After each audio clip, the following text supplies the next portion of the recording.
London season is about a social season. The term that was used at the time was to see and be seen, to be present, to be visible, to be attending all of those events, to be written about in the newspapers. It is a kind of red carpet lifestyle. The reason for that is about the marriage markets. It's about these family alliances, which bring with them financial alliances, political alliances. There's a lot more at stake than just a young man and a young woman getting married. It's called a season because it's for 6 months maximum. It tallies with when the Houses of Parliament are sitting, so lots of the heads of the households, the fathers, will be going to Parliament before they go to the theatre and their parties. And it brings all of the ruling world together, all of the worlds of the politicians and their families into London, into a kind of concentrated world of power. And part of that power is about performing it, about being seen in public, about wearing your most glittering outfit to the theatre, about being reported in the newspapers, being in the press like the Lady Whistledown papers, going to the pleasure garden, as well as having your private parties. And those parties are private, but of course you can still read about them in the newspapers the next day, just like you can a kind of Oscar after party. So this kind of sequence of party is actually really sort of what the London season involved. I feel like their version of social media and like Double Tap is they go to balls and dinners and luncheons and garden parties, and that's where they can sort of get double tapped, I guess, or a thumb or whatever, because then everyone comes away from those environments and then like, oh, the Bridgerton boys were doing this. Oh, the Featherington or Lady Cowper. I feel like that's where they did their social ranking. That's where the ranking would come in.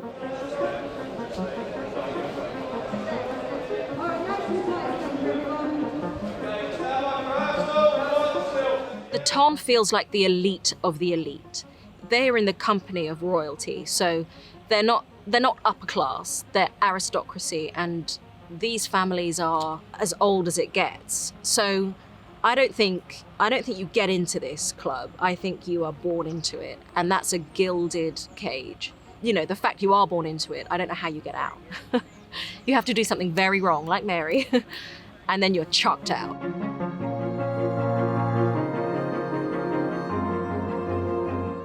When you get to a certain level, underneath that, you're not allowed in. And that's something that I, as Golda, struggle with, do you know what I mean?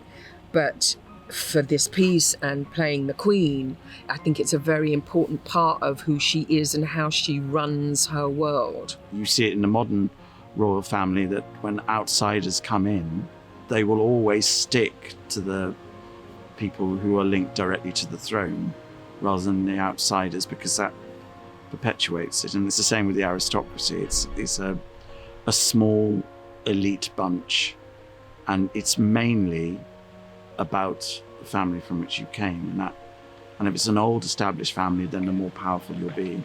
In a way, even someone like Penelope is sort of shy and reserved. She still knows she belongs there.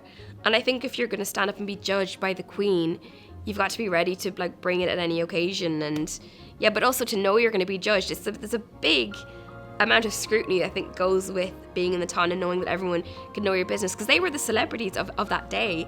They were the ones that people took their papers up to read about in the scandal sheets. There weren't that many of them, to be honest. It was a small elite group of families in London that would come to London. A lot of them lived outside London. They'd come in for the season, for the debutante season, to be seen and to be lavished, and they would all have balls at some point, and it was very much a one-upmanship situation of who could have the better ball. Decadence was huge. People may see that actually when we're doing the ball sequences, you quite often see the same faces in the balls, and it's not because we haven't got enough supporting artists to have different people. It's actually a conscious decision to have the same people at the balls, because it would have all been about, the mummers looking at the young girls and all gossiping about, oh, she was at that ball last week where she went off with that chap, and, all of that goes on. Your value system has to be a bit off, which is because presumably they just spend all their days sort of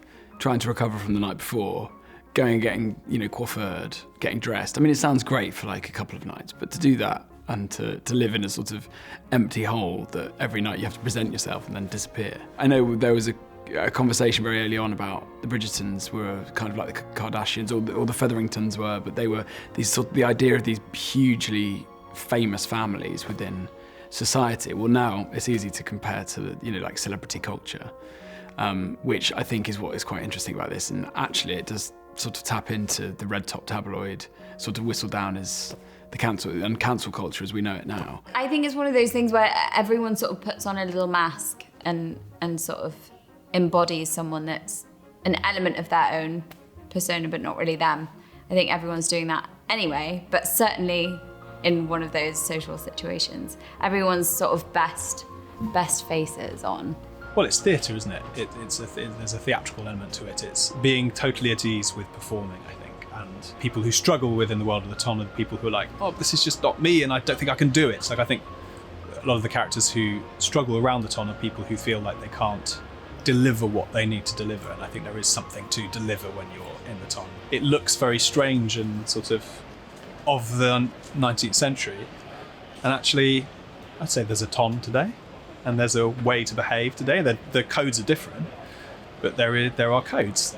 And it's just as, everyone has the same balance to maintain, which is themselves and then the rest of the world.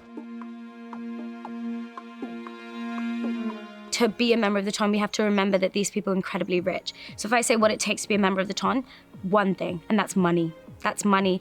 I mean, yeah, they had loads of events, but they also had servants who would dress them, who would do their hair, who would do their makeup.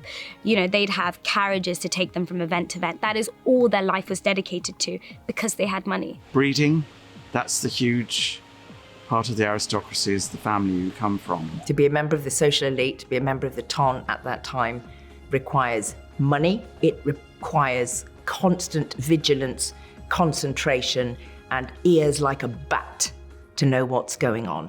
I don't think there was any way to become a member of the Tan unless you were born into it. I mean, even the Sharmas coming from India, still Mary Sharma was born into society. Surely it feels like it's an inherited thing. Like it's probably got to do with your lineage and your dowries. Because I wouldn't be a member of the Tan. I'd be staff. It takes walking. It's walking. I mean, pretty much anyone can, but it takes walking with presence and pride. Servants.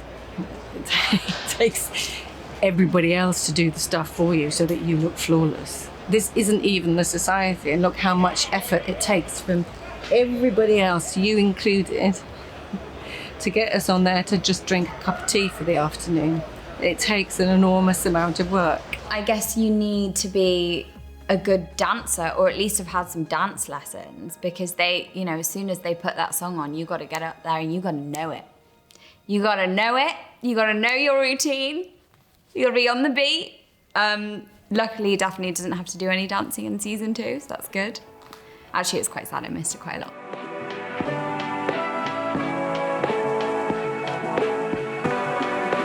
Okay, thank you. I think I would have a blast. I mean, I think the party atmosphere, it'd just be in a lot cooler threads if I got to be dropped in that period than it is today. I mean, if you like parties and gossip, then yeah, it's perfect. But that's not how I like to spend my spare time. What the heck would I even do?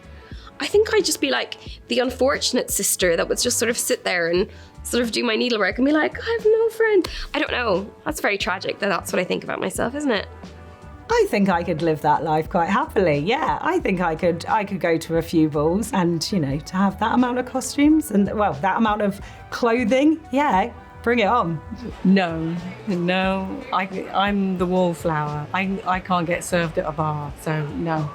I think I would go through hair, makeup and wardrobe really well, and I would really enjoy it. Put me in a dance class, I would love it. No, if I've got an event to go to, it will take it. I've got to limit it to one a week, otherwise I'm just exhausted and I'm I need to watch Netflix in bed for a couple of days. I mean, I can definitely see the appeal of being an incredibly rich lady who only sort of leisures about. I think, yeah, that sounds very appealing. Would it be fulfilling in the long run? Absolutely not. I think I'd probably have a very similar time to Kate, and I think I would spend a lot of time with my horse. I love the idea of looking after oneself, and I like the idea of spending time with my family and being able to go out with the lads, but also, I like the sophistication of it and the formality of the interaction, but only for a day. I'd hate to have to go out on walks just to be seen. Terrible. I reckon it would have been well intense. I would have hated it. You're always looking like you're having a best time. No. And what if you didn't have any friends? And I mean, what if you didn't get on with them? What if you thought everyone was just an idiot? I think we should bring back maybe it would be cool if to learn a dance at a party. How cool would that be? If everyone just broke out into dance and they were like, okay, let's go, and everyone knew the moves.